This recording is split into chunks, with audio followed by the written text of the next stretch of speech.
నా పిల్లలు ఇబ్బంది పడ్డం, సమస్యలతో పేదరికంలో బ్రతకడం నాకు అస్సలు ఇష్టం లేదు.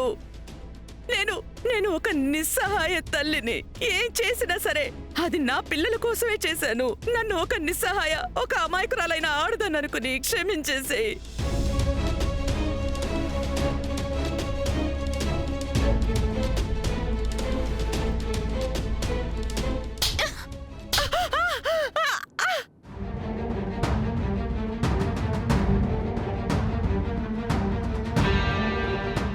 పాపపు పనులకి నిస్సహాయత అనే పేరు పెట్టడానికి ఎంత ధైర్యం నీకు?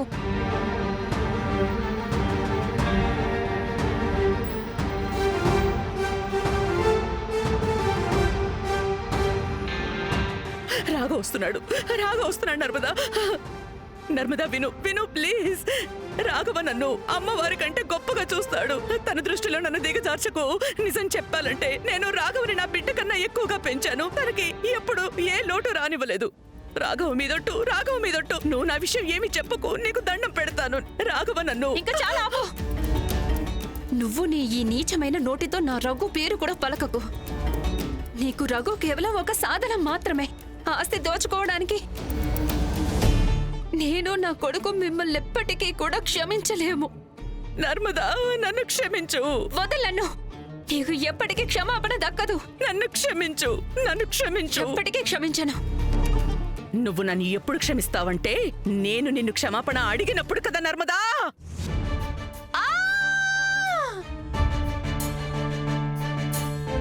ఇది అమ్మారిపై కదా.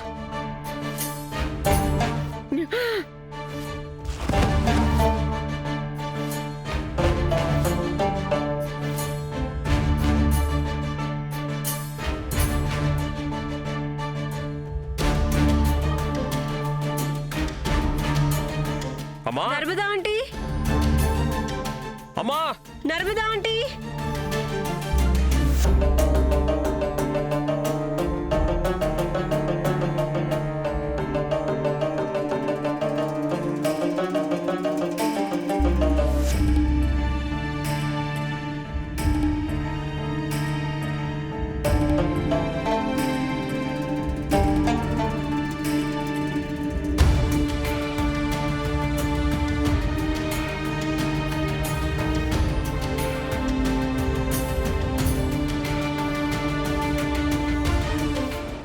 Narmada aunty, Narmada aunty, Narmada aunty.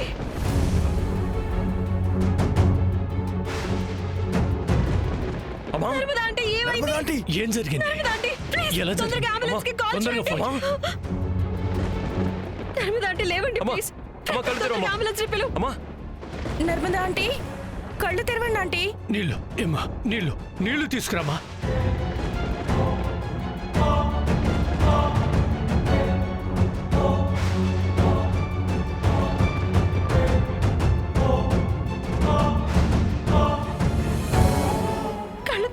Please.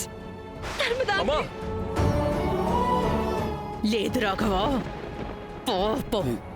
ఇప్పుడు మీ అమ్మ ఎప్పటికీ కళ్ళు తెరిచి చూడలేదు, ఎప్పటికీ చూడలేదు.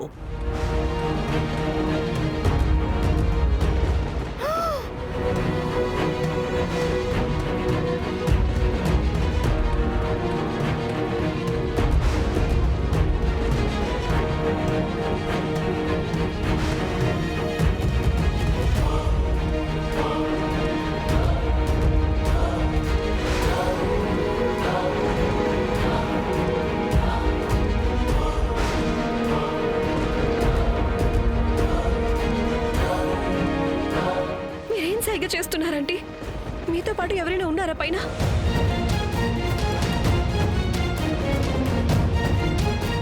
నర్మదా ఆంటీ, నాన్న తొందరగా అంబులెన్స్ పిలువు తొందరగా. నాన్న నేను ఫోన్ చేశాను, అంబులెన్స్ వస్తుంది.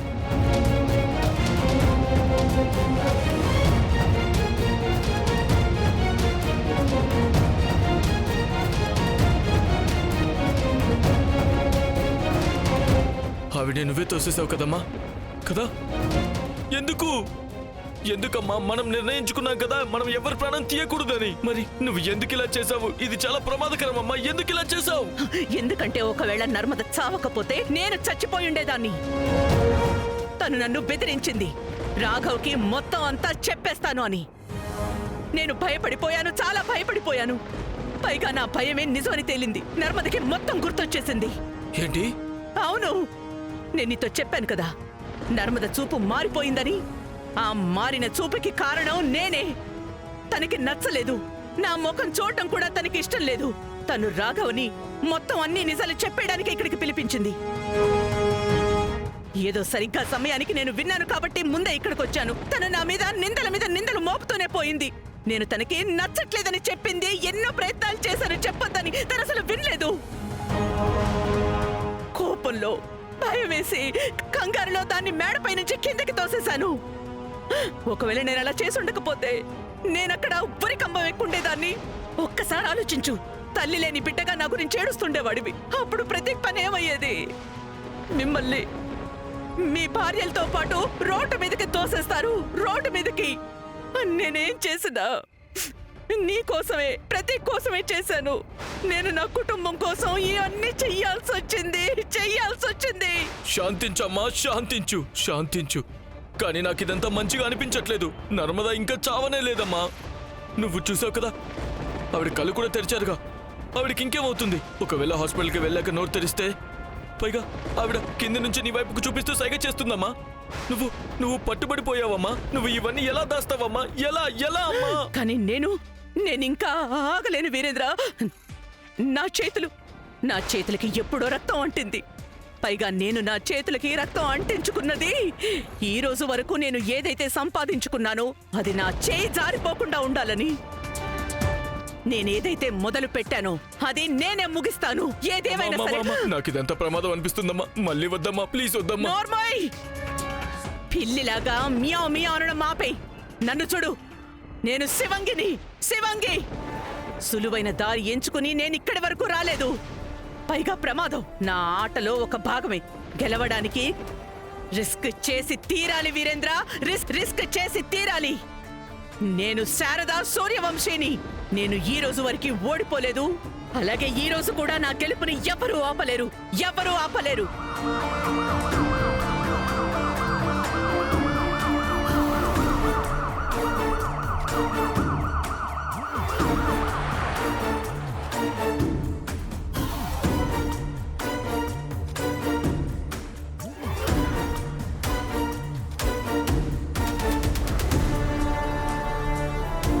ఇది ఎలా జరిగింది రేఖ? ఇదంతా ఎలా జరిగి ఉంటుంది?